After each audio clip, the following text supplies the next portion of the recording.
Hey everybody, I'm DJ Sixsmith. You're watching Sit Down. Look who's here. Costa Ronin, star What's from up? Homeland. What's up, man? How are you? Good, DJ. How are you?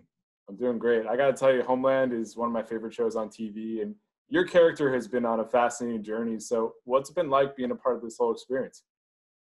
I mean, how can you describe something like that? It's really just like it's really stepping into an alternative reality a little bit in a way where everything is real and you touch everything, you feel everything, and of course when you get to work with the material like we do, it makes it really special. You really take off in the shoes of your character and you get to live in this alternative reality for the duration of the season. Hmm. So it's really quite cool. Yeah, I think one of the best parts of the show is that they're these amazing characters, and then it's like everything else going on around in terms of what's going on in the Middle East, in terms of what's going on with Russia. What's most intriguing when you think about your experience on that show? Well, I've been a fan of this show since it came out from episode one, and I never thought I would be a part of it. And then, of course, when an opportunity came up, it was really quite surreal because I literally have a chance to walk into one of my favorite shows, Hmm. and it was a really special moment.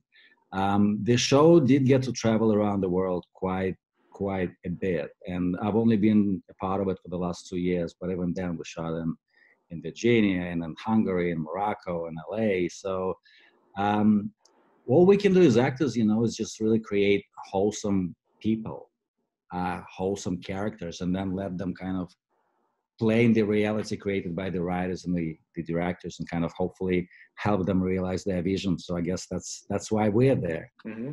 Yeah, no doubt about it. And with Yevgeny, I mean, it's like you kind of start out going one way with your character, and then it also shows like the duality of being able to kind of go on this little dark path, but also showing the human emotions. So, what's it been like, kind of playing with the crossroads there? Well, I wouldn't really call it crossroads. They are part of the same character, and everything you see this year with Evgeny existed last year as well. We just didn't see it, and that's kind of, you know, when you work on a character, you kind of think of it as an onion, and kind of you create a core, and then you cover that core with different layers of the character. What I had to do this year is kind of figure out how my onion can create another onion. Mm. Because Evgeny had to figure out how to work with Carrie, how to find an organic way to work with Carrie. Yes, there is an element of respect and understanding and really quite fascination, because they really are sort of mirrored images of one another. And in a way complete one another, and they understand one another, but at the same time they still work for their own people, for their own flags, and they're still incredibly loyal to the purpose that they have, to their missions individually, and at the same time they have to find a way to kind of cooperate, Mm. which is really quite interesting to explore. Yeah, it's two people that can coexist from two separate countries. And I mean, when it comes to Carrie Matheson, I mean, the layers of that onion, you could peel back and talk about it all day. So, what's it been like seeing Claire Danes play that role? And just Carrie as a character is one of the best on TV, just in terms of the vulnerability, the strength, the bravery. What do you like about that whole thing there?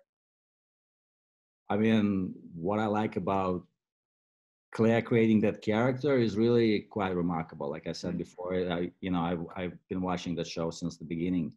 Um, it's what is really cool, I think, is that she is able to get in that character instantly. We could be having a conversation about Christmas and kids and what we're gonna do after, and which cool restaurants we've been to in Marrakesh.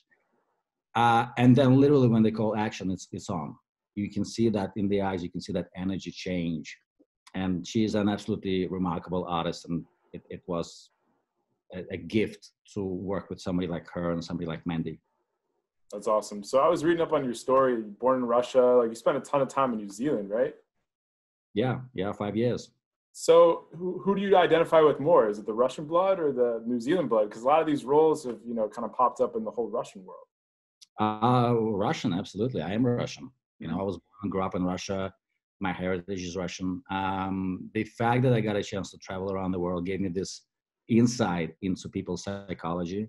And it is something I studied. I studied political science. I studied psychology. So it's interesting to see how, regardless of where you are in the world, ultimately we are we are the same. Mm-hmm. People are the same. We are born the same. We have the same fears, the same ambitions, the same loves, the same desires. Coming back to Maslow's pyramid of needs. But what makes us different is the society we live in. It's the old Jungle Book. Mm. You take a kid, put it in the jungle, he becomes a Tarzan. And that's ultimately what it is. You can take a Russian kid, put him in New Zealand, he's going to become a Kiwi. You can take a New Zealand kid, put him in Russia, he's going to become a Russian. But ultimately the roots, your own sort of, that sort of collective DNA that you tap into on a molecular level, that still exists. And while I do understand the perspective of other peoples from around the world, New Zealand, Australia, the US, and all the other travels I've done, I think it's really quite interesting to be able to understand where people are coming from. And with the shows that I was fortunate enough to work on, both the Americans and Homeland, the writers of those shows really try to do exactly that, to show the perspective of the other side. And with Haqqani, with anything that was happening in Berlin, with Evgeny, the writers were able to kind of plant those seeds, what if, and get this sort of, the actors bring in that life to those characters. And then the audience already decide, okay, well, maybe there is another side. How fascinating is that? So it's really been quite cool. I think that's one of the most amazing parts of just the evolution of TV. You think back 10, 15 years ago, a character like yours, it's like, yep, that's just the enemy. We never see the human side. We never empathize or really understand what a character like yours is going through or what's going on in the Middle East. And I think that's really important, especially at a time like now, where it's like, you could really get a very stereotypical view of who a Russian person is. But like you're saying, there are a lot more similarities than differences. And this show certainly portrays that. Well, Russian people haven't really changed the same way the French people hasn't changed, Italians haven't changed, Chinese haven't changed, people from around the world, they haven't changed. What's changed is the prism through which we portray those people. Mm-hmm.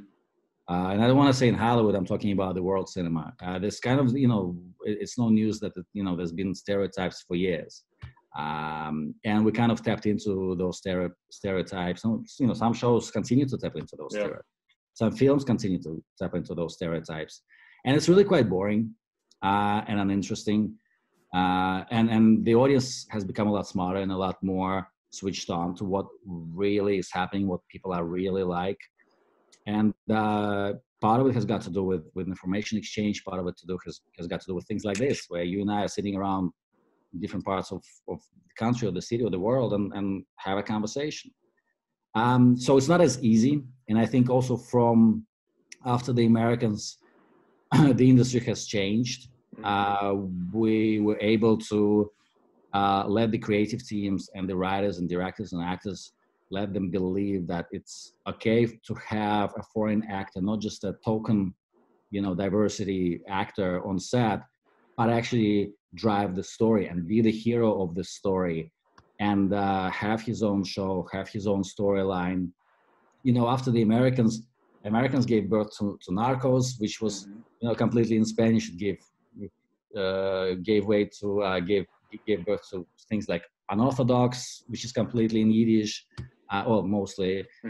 Things like, The West World, which has episodes after episodes in Japanese and other languages. So things like this did not exist before the Americans. And in a way, that show changed the way we look at the foreign characters now. Not just Russian. I mean, clearly we tap into any story from around the world, and we understand that we love to read subtitles. We love to see what the other side has to say or to do, and kind of relate and make that world a bit smaller and a bit friendlier.